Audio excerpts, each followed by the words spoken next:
Karole Kurnow. Welcome to my studio. Today I'm sitting here next to the Brother Entrepreneur Pro embroidery machine. It's a 10 needle machine, which means that it can have 10 colors of thread on it at the same time, and it'll go through a design and stitch all of one color, and then it'll cut the thread and move on to the next color, and it'll cycle through all 10 colors before it completes the design. If there are more than 10 colors in your pattern, it'll tell you to change to your next set of threads. So it's very automated, a little bit intimidating at first, and even after a little while it's still intimidating, but it's fun and it's interesting, and there's so much to learn about it that I wanted to share this with you today. Today I'm going to embroider names on aprons, and I've assembled some of the tools that I'm going to need. First, you'll notice a chalk pencil, and I've put into it a very light peach chalk. That's because I'm going to be marking on white fabric, and I want to make the lightest possible mark so that it's easy to remove later. Next to that is an ordinary toothbrush. That's kind of like the eraser, because after I'm done embroidering, I use the toothbrush to rub away the chalk marks. Beside those, you'll see a plastic template. This is provided by the manufacturer of the embroidery machine, and it's got those little circles. That's where I make the chalk dots onto the garment, and that helps me to line it all up when it goes into this frame. Frames are also thought of as hoops. They're just a little bit different. They have this connection area on it that connects to the arm of the embroidery machine, and that way the machine moves the hoop, not the needle. So the needle just goes up and down and stays in one place, but the hoop moves back and forth. Behind those I have a ruler. It's a quilting square actually, and I use that to mark on the garment exactly where I want the design to go. And over here I have a little piece of stabilizer.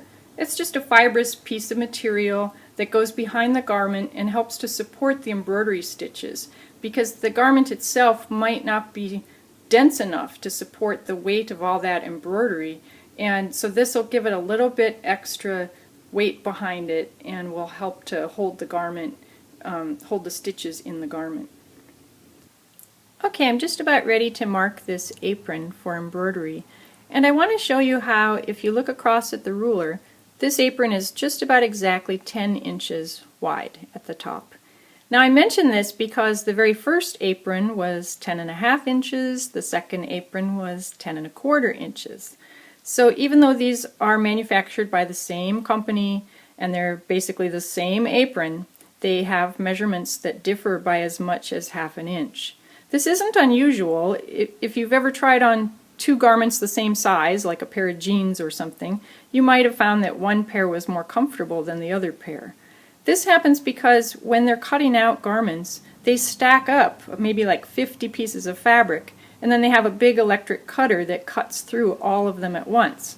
So if you can picture this in your mind, you could kind of imagine that the garments on the top of the stack could end up a little bit smaller than the garments on the bottom of the stack. It's just really hard to get a blade to go straight up and down. It tends to kind of go at an angle.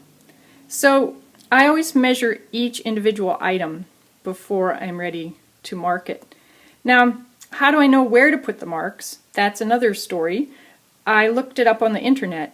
I searched for embroidery placement on garments, and there were PDF files available, and I just scrolled through them till I found aprons, and they suggested that it should be centered and it should be down about 4 inches on the design. So what I want to do is put a mark at the 5, because that's halfway across, and then I will slide the ruler over, put it on that dot, and then measure down 4 inches. And you'll see I've put, well, you can hardly see it there, but a tiny little mark onto the fabric there with the marker. The dot that I just made is the center of the design. So what I want to do is place the template so that the circle in the middle frames that dot. And then it's still possible to get your design crooked on there, because the template will pivot around that dot and it could still end up crooked. So what you want to do is to line the template itself up with something that's a permanent feature of the garment, such as the edge of the apron or a line of stitching or something like that. Now I was lining them up with the line of stitching that goes across. You can kind of see that second line there that goes across about 1.5 inches down from the top. Well, on this particular apron, that stitching is crooked. So if I design my whole embroidery around it, my embroidery will end up crooked as well. So I would rather have my embroidery to be in line with the top of the garment in this case. So once I have lined up the template in exactly the way that I want it, then I take the chalk marker and mark those dots. Now I'm ready to hoop the garment. First I put down the outer part of this frame, and then I add on the layer of stabilizer. Next comes the garment, and last of all, the part of the frame that has the template on it. Now what I will do is make sure the apron's lying flat across the frame, and then this frame fits down inside the frame that's underneath. What I want to do is make sure that the little circles on the template line up with those little tiny chalk dots that I put on in the last step. That's the last thing we have to do before we get to go to the machine and actually embroider. Here we are, almost all ready to go.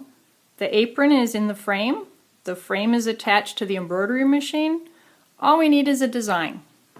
Well, the Brother embroidery machine is fully computerized, and so I come over here and I can just put a design in right from the control screen.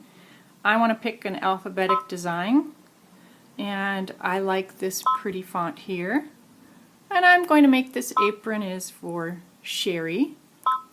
So I put in an S, and then I just spell out her name.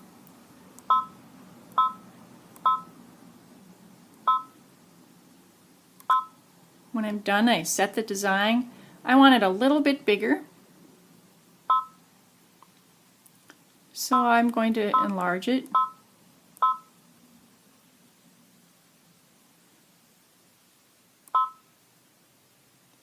And you can see here it kind of shows you the individual letters and on the screen. And we're ready to sew. It knows what color thread it wants. It's going to embroider the name Sherry. It's all ready to go. All I have to do is hit the lock button and the start.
I have to confess, I could sit and watch this thing work all day long.